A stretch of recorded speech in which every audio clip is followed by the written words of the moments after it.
4 mark के लिए आने वाला है human digestive system, most MP question है। चलिए उसको देखते हैं सिर्फ 5 मिनट में। तो पहली लाइन हमारी ये रहेगी कि ह्यूमन डाइजेस्टिव सिस्टम में सबसे पहले डाइजेशन जो है वो स्टार्ट हो जाता है माउथ इटसेल्फ। जैसे ही खाना हमने मुंह में रखा स्टार्ट हो जाता है, क्योंकि टीथ उसको मैकेनिकली डाइजेस्ट करते हैं तोड़ के, और हमारी टंग जो है उसको रोल आउट करके मिक्स करती है सलाइवा के साथ। सलाइवा के साथ मिक्स क्यों होता है? क्योंकि सलाइवा में होता है सलाइवरी एंजाइम जो स्टार्च को कन्वर्ट करता है शुगर में। This should be your first 2 lines.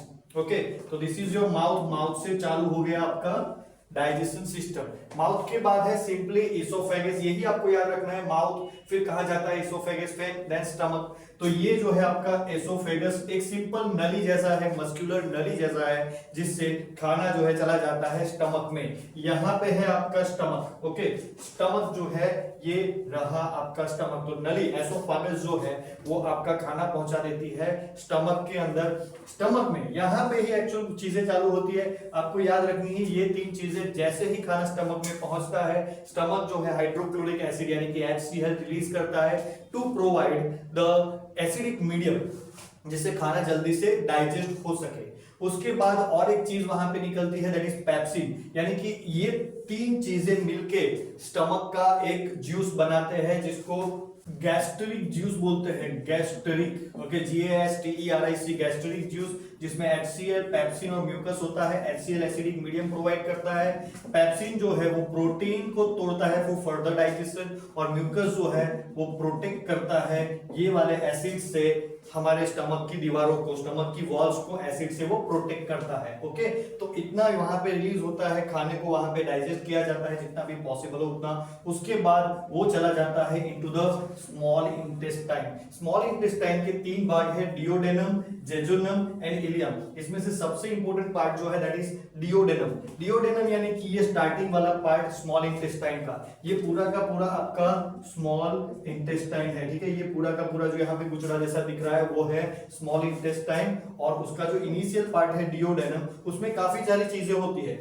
उसके बाजू में है, देखो ये लीवर है, ये आपका लीवर है। लीवर क्या प्रोड्यूस करता है? लीवर प्रोड्यूस करता है बाइल।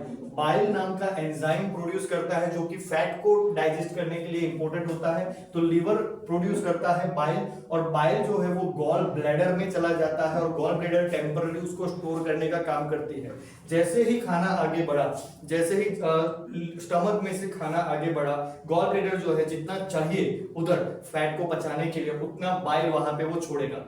ओके, यानी कि गॉल ब्लैडर बाइल ऐड करता है at the duodenum in the small intestine. उसके बाद पैनक्रियाज, ये जो ब्लैक वाला पीछे वाला जो दिख रहा है ना आपको, ये एक पैनक्रियाज करके एक हमारा ऑर्गन है जो भी एंजाइम्स को रिलीज करता है, जैसे इंसुलिन हो गया। पैनक्रियाज क्या करता है? Insulin to digest sugar. वो फिर लिपेज को भी छोड़ता है, लिपेज होता है to digest your fat. Again यहाँ पे तो फैट का हुआ ही है, और फैट मैक्सिमम फैट को डाइजेस्ट करने की जरूरत होती है। Then trypsin is for protein and amylase for carbohydrates. Okay, तो उनको याद रखना है, insulin, lipase, trypsin and amylase are coming from pancreas. Insulin होता है शुगर के लिए, लिपेज और ट्रिप्सिन और एमाइलेज। लिपेज फैट के लिए, ट्रिप्सिन प्रोटीन के लिए, और एमाइलेज है कार्बोहाइड्रेट के लिए।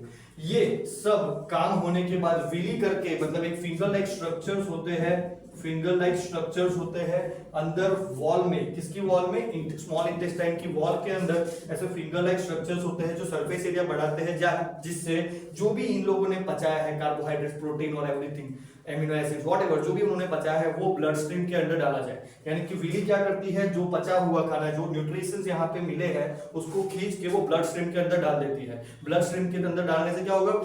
ब्लड हर जगह पे जाके खाना पहुंचा के आएगा, न्यूट्रिशंस को पहुंचा के आएगा, खाना तो यहीं पे रहेगा। ओके, उसके बाद स्मॉल इंटेस्टाइन का काम खत्म होने के बाद, यानी कि जेजुनम और इलियम में भी यही सब विली वगैरह होता है जो इसको ये सब काम करके आगे भेज देता है ब्लड स्ट्रीम के अंदर। ओके, फिर स्मॉल इंटेस्टाइन के बाद आ गया लार्ज इंटेस्टाइन। लार्ज इंटेस्टाइन में क्या होता है? सिंपली वो बड़ा है, इसलिए इसकी लेंथ जो है अप टू 6 मीटर्स होती है, ये आपको लिखना पड़ेगा। लार्ज इंटेस्टाइन की लेंथ जो है वो अप टू 1.5 मीटर होती है, लेकिन वो थोड़ा मोटा होता है, देख सकते सकते हो आप यहाँ पे। उसकी रेडियस ज्यादा है इसलिए इसको लार्ज इंटेस्टाइन बोला जाता है, लंबा नहीं है वो 1.5 मीटर जिससे छोटा है। ओके, वहां पे क्या होता है तो वाटर और मिनरल्स को फर्दर, इसको क्या किया जाता है, फर्दर उसको वहां से एब्जॉर्ब किया जाता है, मतलब ज्यादा वाटर और मिनरल जितने भी बच गए हैं after digestion in the small intestine, after villi ने उसको जो भी खींचा उसके बाद का जो रह गया है मेनली वाटर और मिनरल्स को ये लार्ज इंटेस्टाइन खींच लेता है और जो बच गया उसको सॉलिड वेस्ट में वो कन्वर्ट कर देता है, सॉलिड वेस्ट यानी कि हमारी छिछी। ओके, तो लार्ज इंटेस्टाइन वो सॉलिड वेस्ट में कन्वर्ट करके उसको स्टोर करके रखता है। जब उसका स्टोरेज फुल हो जाता है तो वो भेज देता है रेक्टम के अंदर जो कि यहाँ पे रहेगा रेक्टम।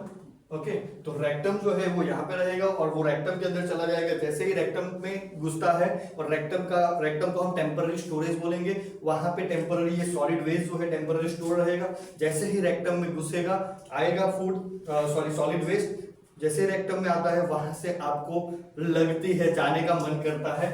ओके, और रेक्टम में जाने के बाद then anus here is the anus, तो एनस से उसको बाहर भेज दिया जाता है। ये है वर्किंग हमारे ह्यूमन डाइजेस्टिव सिस्टम का। मोस्ट आईएमपी है 4 मार्क के लिए, अच्छे से पढ़ लो, अच्छे से लिखो, जो भी मैंने यहाँ पे बोला है लिखा है ऐसे ही याद करके लिख दो, 100% आपको फुल मार्क्स मिलेंगे इसमें।